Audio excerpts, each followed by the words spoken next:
everyone, and welcome back to House of Mystery. Today we take a look at the mysterious death of Edgar Allan Poe.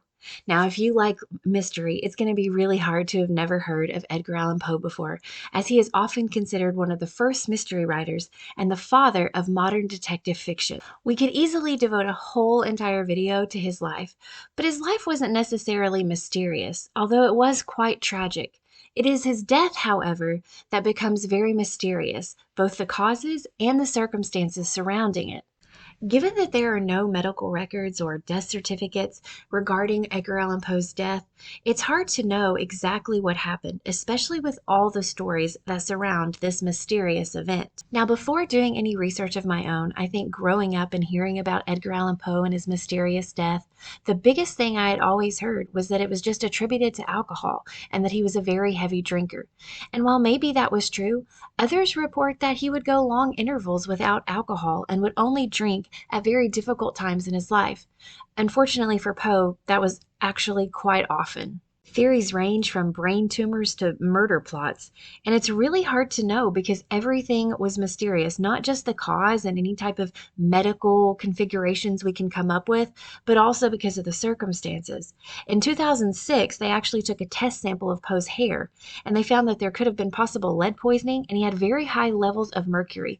Maybe not enough to cause his death, but still a very peculiar thing to have had in his system. Some even think that since it was election day when he was found, he was the victim of what is called cooping. This is when people would kind of kidnap somebody on election day, take them to this small room called the coop, give them a lot of alcohol or drugs, dishevel them, change their clothing, and then use them as a political pawn to go to multiple locations and vote for their candidate. While this may sound very far-fetched, Poe was actually found wearing somebody else's clothing, so that would at least explain that part of it, because any other explanation for that may even be crazier than the cooping theory. Others believe that this probably would not have been possible because Poe was recognizable in the Baltimore area. Even though he never became that Poe status that we see today in his lifetime, he did have some fame after The Raven.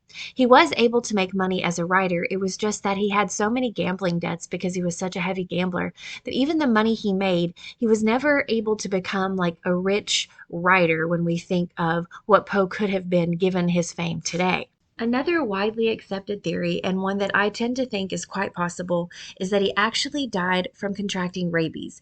This could have been contracted from one of his pets, and several signs after he was found and hospitalized point to this, and there is some ground for this, given that when he was hospitalized, he wouldn't drink water, and apparently hydrophobia, or the fear of water, is a common symptom of rabies, and they can have the virus for up to a year after contracting it. So he may never have even known he had it up until he started suffering just days before. Despite not having a conclusive cause for his death, there are some facts that we know to be true. He had been in Richmond and was heading back to New York City. He left on September 27th. And until October 3rd, when he was found delirious in Baltimore at Ryan's Tavern, nobody knows his whereabouts.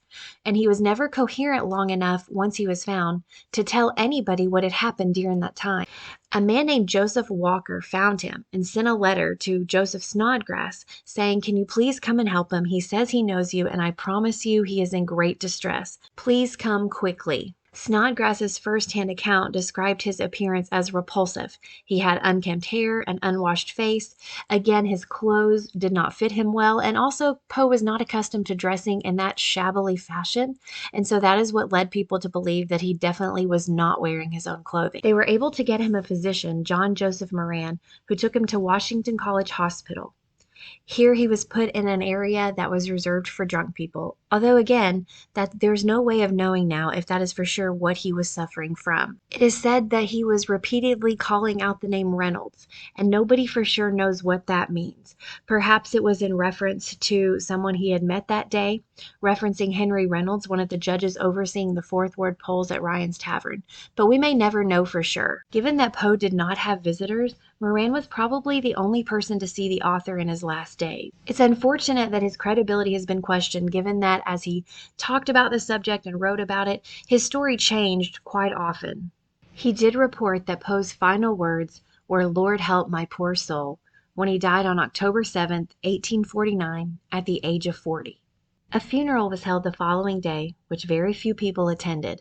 He was put to rest on a dark and gloomy day with a ceremony that lasted a total of 3 minutes. Several decades after his death, Poe's writings really became popular, and so they decided to move where he was buried to a more prominent place. He remains buried there today at the Westminster Presbyterian Church in Baltimore, Maryland. Reading about his death and it just being a complete mystery is actually really sad to me. I wonder how he would feel knowing that his work is read probably every day in a school somewhere. I know as a teacher, I teach multiple stories of his, and my kids always find it fascinating how he explores the mystery and macabre and the dark side of the human mind. If you've ever heard any other theories about what happened during that week when nobody could account for Poe's whereabouts, or if you've ever heard of other possible causes of his death, please let us know in the comments below. I would love to hear more theories. And even though we may never know, it's always nice to hear what could have happened. Again, if you have made it to this point, thank you so much. I would really appreciate it if you could like and subscribe and leave me comments of anything regarding mystery that you would love to hear on the channel. I love talking about mysteries and hearing from other people and just spreading this passion, and I really appreciate you allowing me into your home even for just a few minutes as we go on these mysterious journeys together. So thank you again and stay mysterious. See you next time.